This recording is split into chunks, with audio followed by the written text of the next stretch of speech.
السلام علیکم ناظرین، اس ایپیسوڈ کے شروعات میں ہم دیکھتے ہیں محمود پاشا سلطان کے پاس آتے ہیں تو سلطان پوچھتے ہیں خیر ہے محمود پاشا، کیا آپ کے پاس کوئی اہم خبر ہے؟ تو محمود پاشا کہتے ہیں جی ہاں میرے سلطان، ولاد تیپش کے بارے میں۔ سلطان کہتے ہیں پھر وہی مسئلہ، تم نے کیا دیکھا جو میں نہیں دیکھ سکا؟ تو محمود پاشا کہتے ہیں میں نے دیکھا کہ کسی نے مجھے پیچھے سے خنجر گھونپا ہے میرے سلطان، جس نے مجھ پہ وار کیا وہ ولاد تیپش تھا۔ سلطان کہتے ہیں آپ کے ہاتھ میں ثبوت کے طور پہ کیا ہے؟ آپ یہ کیسے کہہ سکتے ہیں؟ محمود پاشا کہتے ہیں اس نے جو کچھ کیا ہے یہ اس کی علامت ہے کہ وہ کیا کر سکتا ہے میرے سلطان۔ اپنے بھائی علاؤالدین علی کو یاد کریں میرے سلطان، ولاد آپ کے لیے اسے مارنا چاہتا تھا۔ یہ سنتے ساتھ ہی سلطان غصے میں ایک دم سے کھڑے ہو جاتے ہیں اور ایک طرف منہ پھیر لیتے ہیں۔ محمود پاشا مزید کہتے ہیں ولاد کو کبھی افسوس نہیں ہوا، اسے اب بھی پچھتاوا نہیں ہے۔ میں نے اس کی آنکھوں میں وہ بے رحمی دیکھی جو آپ کے لیے سب کو مار ڈالے گی۔ سلطان پوچھتے ہیں کیا آپ نے جو کہا وہ خیانت میں شمار ہوتا ہے؟ کیا وہ اپنی وفاداری کے باوجود غداری کرے گا؟ محمود پاشا آگے بڑھتے ہوئے کہتے ہیں میرے سلطان، ولاد کو لگتا ہے کہ وہ آپ کے لیے جو کچھ بھی کرتا ہے وہ وفاداری کا عمل ہے۔ جب آپ نے اسے مقدس آثار کی وجہ سے ڈانٹا، سلطان ان کی بات آگے بڑھاتے ہوئے کہتے ہیں وہ انہیں ایسے لے کر آیا جیسے وہ انہیں وہاں رکھ کے آیا ہوا تھا۔ محمود پاشا ایک دم سے پوچھتے ہیں سلطان کیا آپ کو خبر تھی؟ تو سلطان کہتے ہیں میں ہر چیز سے واقف ہوں پاشا۔ محمود پاشا کہتے ہیں میرے سلطان مجھے معاف کر دیں، لیکن پھر آپ نے انتظار کیوں کیا؟ وہ کئی بار آپ کی بارگاہ میں حاضر ہوا۔ سلطان کہتے ہیں کیا ہم نے کبھی بغیر ثبوت کے کوئی کام کیا ہے؟ اب ہم ایسا کیوں کریں گے؟ ثبوت پاشا ثبوت۔ تو محمود پاشا کہتے ہیں میرے سلطان پھر یہ کیسے ہوگا؟ ثبوت کے لیے ہمیں ایک منصوبہ بنانا ہوگا۔ سلطان محمود پاشا کے پاس آتے ہیں اور کہتے ہیں ولاد ایک بھیڑیا ہے پاشا، ہم بھیڑوں کی طرح انتظار کر کے ثبوت تلاش نہیں کر سکتے۔ ولاد کو دیوان میں مدعو کرو، اسے ہمارے حملے کا منصوبہ سننے دو۔ اگر وہ کومینوس کو اس کے بارے میں بتاتا ہے تو ہمارے اصل حملے سے شہر گر جائے گا اور اس کی دھوکہ دہی بے نقاب ہو جائے گی۔ محمود پاشا کہتے ہیں میرے سلطان مجھے اس حملے کا منصوبہ بنانے دیں تاکہ میں اپنے تجربے سے کام کروں اور ولاد کی دھوکہ دہی بے نقاب کروں۔ سلطان کہتے ہیں میدان جنگ میں غداری کے معاملے کو سنبھالنا آسان نہیں ہوگا پاشا، کیا آپ یہ کر پائیں گے؟ تو محمود پاشا کہتے ہیں میرے سلطان انشاءاللہ۔ سلطان ان سے کہتے ہیں پھر یہ بوجھ اور ذمہ داری آپ کی ہے، جان لیں، چلیں اب جائیں۔ یہ سنتے ساتھ ہی محمود پاشا چلے جاتے ہیں اور سلطان کہتے ہیں ہم ولاد کو بھیڑیے کی میز پر گھسیٹیں گے۔ ادھر ستلمش ایک سرنگ کھدوا رہا ہوتا ہے، دیوانک چورا بھی زور و شور سے کام میں لگا ہوتا ہے۔ ایک تھیلی اٹھائی شاہان ستلمش کے پاس آتا ہے اور اس سے پوچھتا ہے یہ اسے گھسیٹ کیوں کہتے ہیں؟ تو ستلمش اسے کہتا ہے کیا یہ تمہارے دماغ کو پریشان کر رہا ہے شاہان؟ ہم اس کے ساتھ مٹی کو باہر نکالتے ہیں جیسا کہ تم نے سنا ہے، باہر گھسیٹنا مطلب باہر نکالنا، تم جانتے ہو۔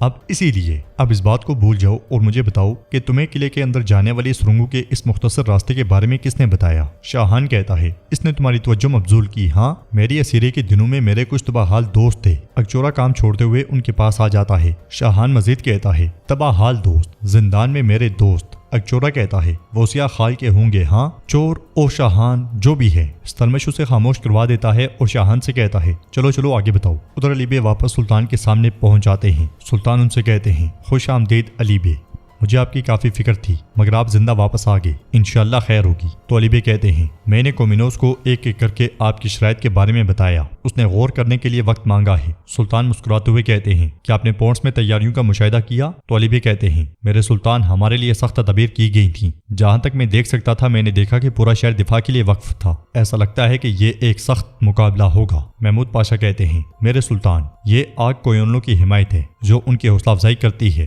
وہ اس وقت تک مزاحمت کرتے رہیں گے جب تک انہیں حمایت نہیں مل جاتی۔ سلطان کہتے ہیں تو اسی لیے کومینوس نے مزید وقت مانگا ہے، وہ ہمیں اس وقت تک روکے رکھنے کا ارادہ رکھتا ہے جب تک کہ انہیں آگ کویونلوں کی حمایت حاصل نہ ہو، تاہم ہمارے پاس دشمن کو دینے کے لیے وقت نہیں ہے۔ جیسا کہ اس نے اسلام کے شرف کو قبول نہیں کیا تو اس کے ساتھ اسلامی قوانین کے مطابق سلوک کیا جائے گا۔ پونٹس میں یورگو کومینوس سے کہتا ہے سلیمان اپنے عزائم کی پیروی کر رہا ہے۔ کومینوس پوچھتا ہے تمہارا اس کے عزائم سے کیا مطلب ہے یورگو؟ پھر غصے سے پوچھتا ہے اب وہ کہاں ہیں؟ یورگو کے اشارے پہ دروازہ کھلتا ہے اور سلیمان کمانڈر کے ساتھ وہاں داخل ہوتا ہے۔ کومینوس اس سے کہتا ہے تم اپنے ذاتی انتقام کے لیے پوری فوج کو کیسے استعمال کرنے کی جرت کر سکتے ہو سلیمان؟ سلیمان کہتا ہے شہنشاہ اگر یہ میرے حکم پہ عمل کرتے تو ہم محمد کے دونوں شہزادے حاصل کر سکتے تھے اور اس سے زیادہ کیا چاہیے تھا؟ کومینوس کہتا ہے بس میں نے تمہیں کافی مواقع دیے، تم ہر بار ناکام رہے۔ کمانڈر کہتا ہے مہاراج جب شہزادے سلیمان آپ کے حکم کے بغیر باہر گئے ہمیں پیچھے ہٹنا پڑا۔ سلیمان اس سے کہتا ہے تمہاری وجہ سے مصطفیٰ اور بایزید ہم سے بچ گئی،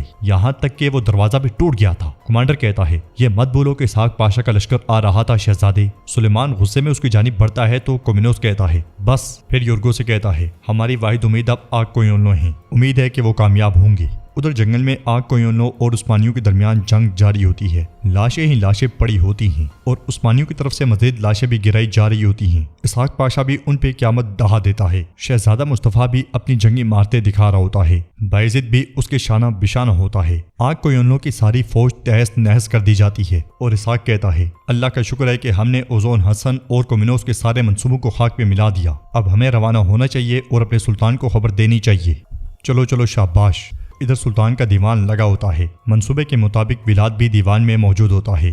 سلطان محمود پاشا سے پوچھتے ہیں کیا منصوبے کی تیاریاں مکمل ہیں محمود پاشا؟ تو محمود پاشا کہتے ہیں جی ہاں میرے سلطان، پونس کی حفاظت کرنے والی 3 دیواروں اور 6 دروازے ہیں، سب کی جانچ پڑتال کر لی گئی ہے۔ وہ ساتھ ساتھ نقشے پہ ساری صورتحال سے آگاہ بھی کرتے ہیں اور ساتھ میں کہتے ہیں ہم نے اپنی جاسوسوں سے ضروری معلومات بھی حاصل کر لی ہیں۔ سب سے مضبوط پیلی ایسوٹیریکی اور پیلی آکسیڈیریس ہیں، موٹی دیواریں۔ ولاد کو دیکھنے کے بعد سلطان کہتے ہیں لگتا ہے آپ دوسری دیوار پر حملہ کرنا چاہتے ہیں؟ تو محمود پاشا کہتے ہیں جی ہاں میرے سلطان، اور حملے کے لیے سب سے موزوں دیوار نوتیا کی دیواریں ہیں۔ اور وہ دوسروں سے مختلف کیسے ہیں؟ سلطان پوچھتے ہیں۔ جواب میں محمود پاشا کہتے ہیں میرے سلطان، نوتیا کی دیواروں کے سامنے دریائے پیکسائٹس بہتا ہے اور دریا کی تہہ دیواروں کے پاس تک جاتی ہے۔ سلطان کہتے ہیں تو اسی لیے آپ کہہ رہے ہیں کہ دیواریں نیچے سے گیلی ہونے کی وجہ سے زیادہ کمزور ہیں۔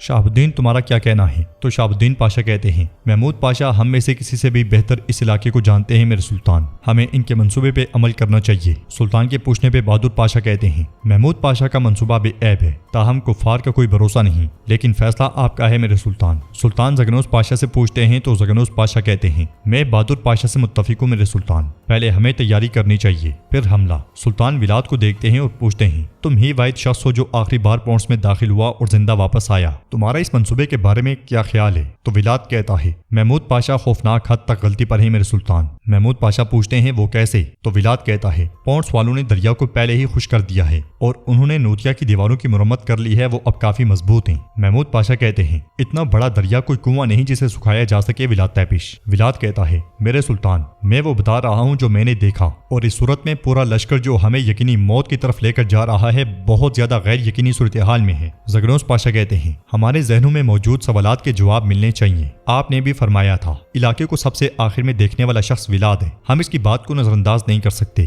تو اسی لیے میں کہتا ہوں کہ ہمیں تفتیش کا دائرہ بڑھانا چاہیے، ہمیں تہ تک جانا چاہیے۔ مگر سلطان کہتے ہیں میرے وکیل مطلق، مجھے وزیراعظم محمود پاشا پہ بھروسہ ہے، ان کے منصوبے پہ ہی عمل کیا جائے گا۔ یہ سننے کے بعد ولاد کو پھر سے بہت غصہ آتا ہے، وہ کچھ کہنے ہی لگتا ہے کہ سلطان اسے خاموش کروا دیتے ہیں اور کہتے ہیں مسئلہ ختم ہو چکا ہے، اب چلو سب جاؤ۔ ادھر ہم دیکھتے ہیں کہ شیخ جمال درگاہ میں درویشوں کے پاس آتے ہیں، کنترالی بھی وہاں موجود ہوتا ہے۔ بیٹھنے کے بعد شیخ کہتے ہیں الہی کلمت اللہ کی سربلندی کے لیے میدان میں نکلنے والے اور راستے پر چلنے والوں پر سلام ہو، جہاد کے لیے اپنے شریک حیات، دوست اور اپنے کل سے بچھڑنے والوں کا وقت خیر والا ہو۔ ادھر ہم دیکھتے ہیں کہ یورگو برناباس کی انجیل دیکھ رہا ہوتا ہے، اسلام دراوین کا وہ سپاہی وہاں بھی آتا ہے جس نے کہا تھا کہ میں یہ پڑھ سکتا ہوں۔ وہ سپاہی آگے بڑھ کر بیٹھتا ہے تو یورگو اسے برناباس کی انجیل دیتا ہے، پھر اس کے گلے پہ خنجر رکھتے ہوئے کہتا ہے یہ ہم دونوں کا چھوٹا سا راز ہوگا، سمجھ گئے؟ کسی کو بھی اس کے بارے میں معلوم نہیں ہونا چاہیے کہ یہ انجیل ابھی ہمارے پاس صحیح سلامت ہے، اب اسے پڑھو۔ سپاہی پڑھتا ہے جنگ تمہارے لیے سکون نہیں لاتی